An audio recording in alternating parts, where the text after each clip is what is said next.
Welcome back to Worldview. Now, for 11 hours last Wednesday evening, a lone woman senator from the Lone Star State stood on the well of the Texas Senate to try and stop passage of a draconian new bill that would stop all abortions after 20 weeks from happening.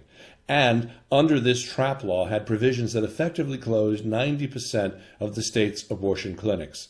In other words, to paraphrase comedian Stephen Colbert, there would soon be more Six Flags theme parks than abortion clinics in one of the largest states in the Union.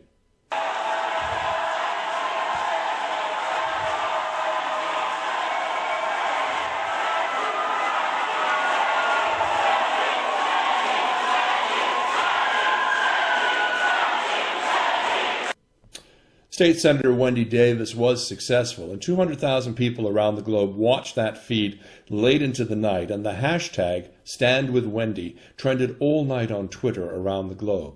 Joining us today on the program is another very unique woman pioneer legislator fighting a similar battle against an overreaching state legislature in the Commonwealth of Virginia. Now, Katherine Waddell is a former delegate to the Virginia House. She was born and raised in Virginia, married, mother of 2 daughters, grandmother of 2 daughters, and a grandson. And she's a lifelong member of the Republican Party who worked within the party for many years. She helped elect Republicans, worked within the party, and helped elect officials while working in the Attorney General and Lieutenant Governor's office. And she remains on the board of the Republican Majority for Choice. She believes in the basic principles of limited government, individual freedom, and the right to privacy. In 2005, though, she couldn't take it anymore. She ran for the House of Delegates against a right-wing Republican incumbent and, as an independent, defeated him. She's out of office now and is president of something called the Women's Strike Force, a group in Virginia fighting the crazy efforts that are underway there to erase 60 years of women's reproductive freedoms, and indeed fighting incumbent Governor Bob McDonnell. We also may know him as Governor Ultrasound, and his equally right-wing Lieutenant Governor Ken Cuccinelli, who's now running for the governor of the Commonwealth of Virginia. This year, she is co-chair of Virginians from McAuliffe, who happens to be the Democratic candidate, and she joins us today from Virginia. Katherine Waddell, sorry for the long-winded introduction there, but welcome to Worldview. Thank you so much, Dennis. I appreciate you having me. Well, it's a pleasure to have you here. Now, Katherine, the world was literally held in rapt attention by Texas State Senator Davis's marathon 11-hour filibuster against that draconian anti-abortion bill.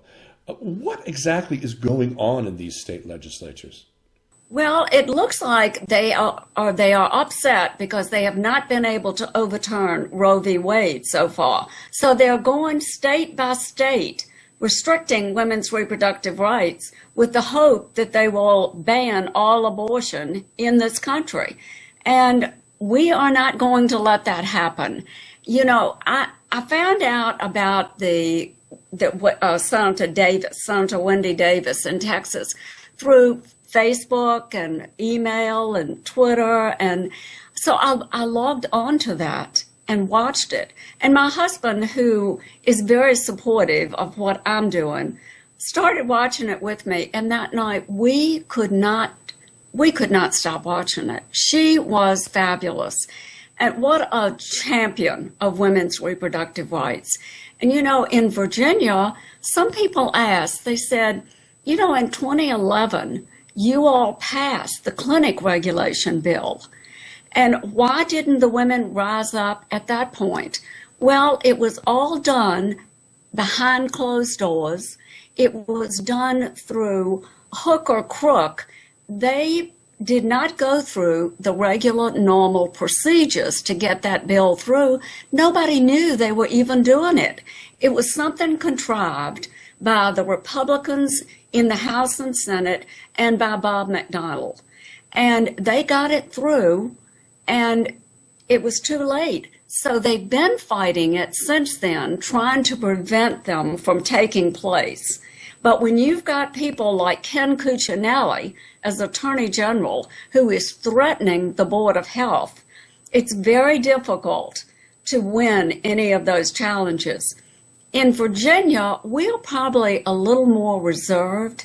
I think it took the transvaginal ultrasound bill and the personhood bill to get over 1,000 people marching in protest at our Capitol in 2011.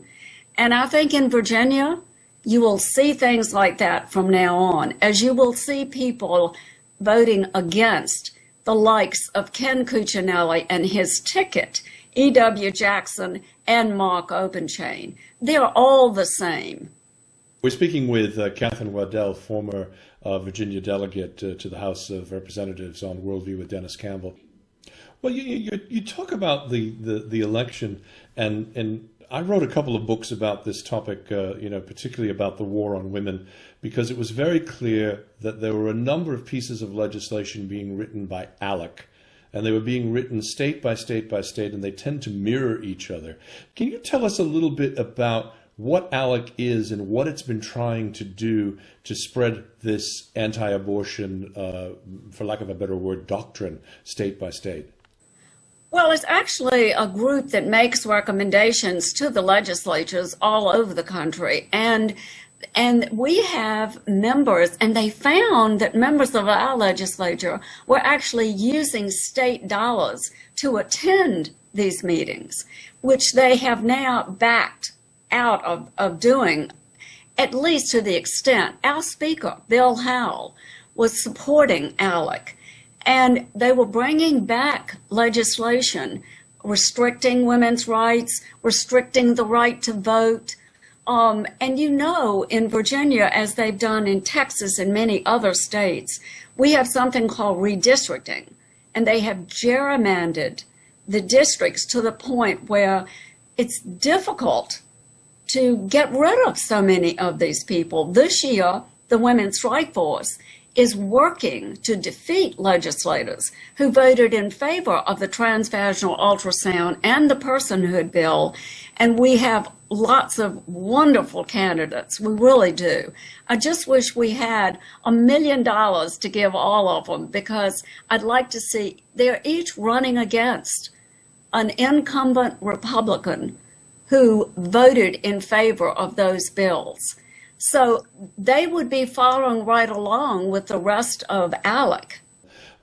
Katherine, your personal views tend to run counter to those of the party which you supported for most of your adult life. And I find that to be kind of interesting, because you're also talking about a very conservative state which used to be quite Republican throughout. Yet in the last two national elections, they voted rather resoundingly for the election and re-election of President Obama.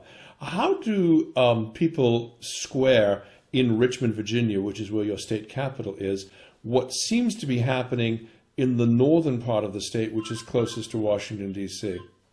Well, I think a lot of what has been going on in Virginia is more and more people are getting involved, and more people, quite frequently, we've had very low voter turnout.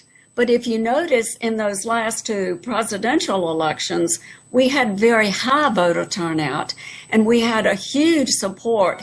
In fact, I had the distinct honor and pleasure of introducing the president at an event in Fairfax, Virginia, at George Mason University. And when they called and asked me if I would do that, I said, "Are you sure? I used to be a Republican, but it really was indeed an honor. He's a terrific man and president, and we're very proud of him." So, in Virginia, it was interesting to see us moving in that direction in both of those, and then turn around and elect Bob McDonnell.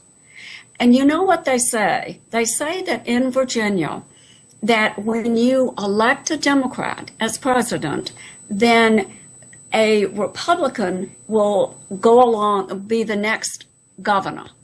And that is what has happened frequently. We're going to prove that wrong this year.